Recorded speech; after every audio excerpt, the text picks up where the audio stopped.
భారత ప్రధాని నరేంద్ర మోదీ మళ్లీ విదేశీ పర్యటనకు బయలుదేరారు. నేటి నుంచి 6 రోజుల పాటు ఇండోనేషియా, ఆస్ట్రేలియా, న్యూజిలాండ్లో పర్యటించబోతున్నారు. ఈ పర్యటన భారత విదేశాంగ విధానంలో కొత్త దశను సూచిస్తోంది. హిందూ మహాసముద్రం నుంచి పసిఫిక్ వరకు భారత ప్రయోజనాలను రక్షించడం, వ్యాపార సంబంధాలను బలోపేతం చేయడం, చైనా ప్రభావాన్ని సమతుల్యం చేయడం ఈ పర్యటన వెనుక ఉన్న ప్రధాన లక్ష్యం. ఈ పర్యటనలో భాగంగా మొదట ఇండోనేషియా వెళ్లనున్న ప్రధాని మోదీ కీలకమైన బ్రహ్మోస్ సూపర్సోనిక్ క్రూయిజ్ మిసైల్ ఒప్పందం కుదుర్చుకోనున్నారు. ఈ క్షిపణి వ్యవస్థను దశలవారీగా కొనుగోలు చేసే విషయంపై భారత్, ఇండోనేషియా మధ్య చర్చలు జరిగే అవకాశం ఉంది. ఇరు దేశాల సంబంధాల్లో ఈ ఒప్పందం మైలురాయిగా భావిస్తున్నారు. మార్చిలో ఖరారు చేసిన ప్రాథమిక సింగిల్ సిస్టమ్ ఒప్పందానికి మించి ఇరు దేశాల మధ్య చర్చలు కొనసాగుతాయని తెలుస్తోంది. ఈసారి చర్చల్లో తీర ప్రాంత మొబైల్ లాంచర్లు, రాడార్లు, శిక్షణ నిర్వహణ, సమగ్ర సహాయ ప్యాకేజీ వంటి అంశాలు చర్చించే అవకాశం ఉంది.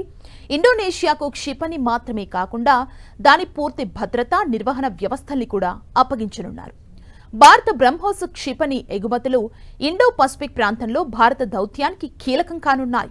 భారత్ ఇప్పటికే ఈ క్షిపణుల్ని ఫిలిప్పీన్స్ కి ఎగుమతి చేసింది. వియత్నాం, ఇండోనేషియాలు ఈ క్షిపణి కోసం చర్చలు జరుపుతున్నాయి. యుఏఈ కూడా దీన్ని కొనుగోలు చేసేందుకు ఆసక్తి చూపిస్తున్నట్లు సమాచారం. హిందూ మహాసముద్రం, పసిఫిక్ సముద్రాల మధ్య ఉన్న ఇండోనేషియా భౌగోళికంగా అత్యంత కీలకమైన స్థానంలో ఉంది. మలక్కా, సుండా, లుంబోక్ జలసంధులు 2 మహాసముద్రాలను కలిపే మార్గాలు. ముఖ్యంగా మలక్కా సంధి చైనా శక్తి సరఫరాకు ప్రధానమైన మార్గం కావటంతో ఇక్కడ భారత్కు వ్యూహాత్మక ప్రాధాన్యత ఏర్పడింది.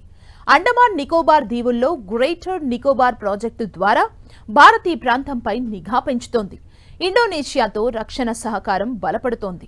బ్రహ్మోస్ క్షిపణి సరఫరాపై చర్చలు జరుగుతున్నాయి. నికెల్ వనరులు, పామాయిల్ దిగుమతి వంటి ఆర్థిక అవసరాలు కూడా ఈ సంబంధాన్ని మరింత బలపరుస్తున్నాయి. ఇండోనేషియాతో సంబంధాలు బలపడితే హిందూ పసిఫిక్లో భారత్ స్థానం గణనీయంగా మెరుగుపడుతుంది. ఆస్ట్రేలియాలో ప్రధాని మోదీ భారత్ ఆస్ట్రేలియా వార్షిక సమావేశంలో పాల్గొంటారు.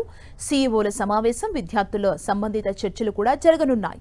ఈ సందర్భంగా క్రిటికల్ మినరల్స్ సరఫరా, సముద్ర భద్రత, ఉమ్మడి రక్షణ చర్యలపై లోతైన చర్చలు జరుగుతాయి. ఆస్ట్రేలియా భారత్కు విశ్వసనీయ భాగస్వామి. క్వాడ్లో భాగంగా 2 దేశాలు ఇప్పటికే సన్నిహితంగా పనిచేస్తున్నాయి. చైనా ప్రభావం పెరుగుతున్న పసిఫిక్ ప్రాంతంలో ఆస్ట్రేలియాతో సంబంధాలు బలపడడం భారత్కు అవసరం.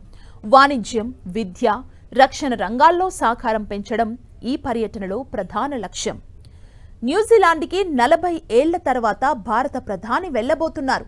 ఇక్కడ భారతీయ సమాజం పెద్ద సంఖ్యలో ఉండటం, క్రిటికల్ మినరల్స్ వనరులు, సముద్ర జలాల రక్షణ వంటి అంశాలు చర్చకు రానున్నాయి. న్యూజిలాండ్తో సంబంధాలు ఎక్కువగా వాణిజ్యం, విద్య, వ్యవసాయం వంటి రంగాల్లో ఉన్నాయి. ఈ సందర్శన ద్వారా 2 దేశాల మధ్య రాజకీయ, ఆర్థిక సంబంధాలను మరింత బలపరచడం సాధ్యమవుతుంది.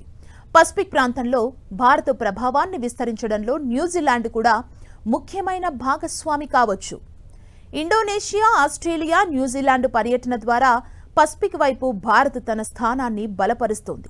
చైనా ప్రభావం పెరుగుతున్న ప్రాంతంలో భారత్ స్వతంత్ర విధానం అనుసరిస్తూ విశ్వసనీయ భాగస్వాములతో సంబంధాలను బలపరుచుకుంటోంది.